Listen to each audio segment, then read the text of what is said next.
Heroine Jethwani కేసులో ముగ్గురు IPS అధికారులు నిండా మునిగిపోయే పరిస్థితి వచ్చింది. పరారీలో ఉన్న A1 కుక్కల విద్యాసాగర్ ను పోలీసులు డెహ్రాడూన్ లో పట్టుకుని విజయవాడ తీసుకొచ్చి రిమాండ్ కు తరలించారు. కుక్కల విద్యాసాగర్ తో కలిసి ఐపీఎస్ లు కుట్ర పన్ని జత్వానీపై తప్పుడు కేసులు పెట్టారని రిమాండ్ రిపోర్ట్ లో పేర్కొన్నారు. ఎఫ్ఐఆర్ లో ఆ ముగ్గురు పేర్లు చేర్చడంతో వారి మెడకు ఉచ్చు బిగుసుకోవడం ఖాయంగా కనిపిస్తుంది. అయితే విద్యాసాగర్ కోసం ఐపీఎస్ లు ఇదంతా చేయలేదని, అప్పటి ప్రభుత్వ ముఖ్య సలహాదారు సజ్జల ప్రమేయంతోనే ఈ తతంగమంతా నడిచిందని అనటం విశేషం.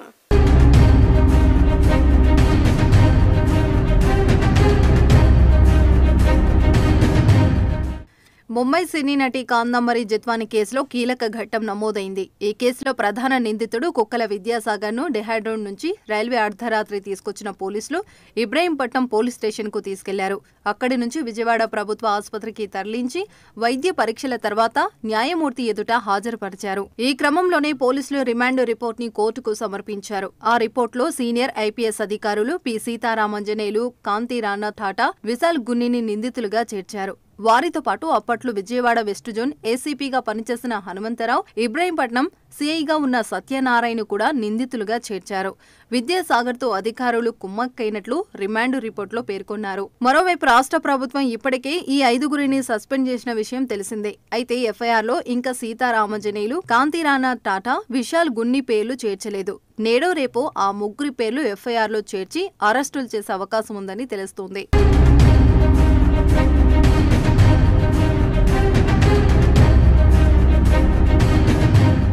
అరెస్టు భయంతో ఐపీఎస్ అధికారి కాంతి రాణా ఠాటా ఏపీ హైకోర్టులో ముందస్తు బెయిల్ పిటిషన్ దాఖలు చేసుకున్నారు. తన మీద తప్పుడు కేసు పెట్టారని, తాను జత్వానీ విషయంలో నిబంధనలకు అనుగుణంగానే వ్యవహరించారని కాంతి రాణా ఠాటా తన పిటిషన్లో పేర్కొన్నారు. మరో ఇద్దరు ఐపీఎస్ అధికారులు పిఎస్ఆర్ ఆంజనేయులు, విశాల్ గున్ని ఇంకా ముందస్తు బెయిల్ పిటిషన్లు దాఖలు చేసుకోలేదు. పి సీతారామాంజనేయులు, కాంతి రాణా, విశాల్ గున్ని వైసీపీ నేత కుక్కల విద్యాసాగర్ తో కుమ్మక్కై కాందంబరి జత్వానీని అక్రమంగా అరెస్టు చేసినట్లు పోలీసులు రిమాండ్ రిపోర్టులో పేర్కొన్నారు. మరోవైపు కుక్కల విద్యాసాగర్ కు వచ్చే నెల 4 వరకు జడ్జి రిమాండ్ విధించగా విజయవాడ సబ్ జైలుకు తరలించారు. పూర్తి వివరాల కోసం పోలీసులు అతని కస్టడీకి ఇవ్వాలని కోర్టును అడిగే అవకాశం ఉంది.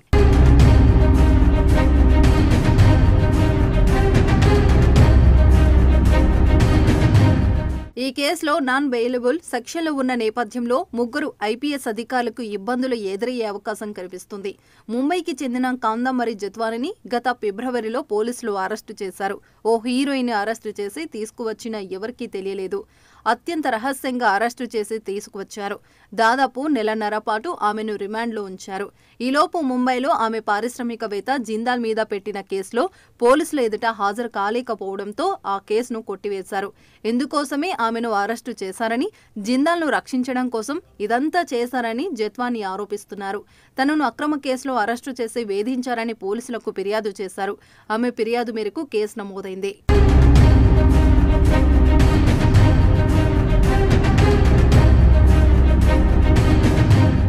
జత్వానీ మీద కేసు నమోదు చేసుకోవడానికి తప్పుడు డాక్యుమెంట్లు సృష్టించారని పోలీసులు ఇప్పటికే గుర్తించారు.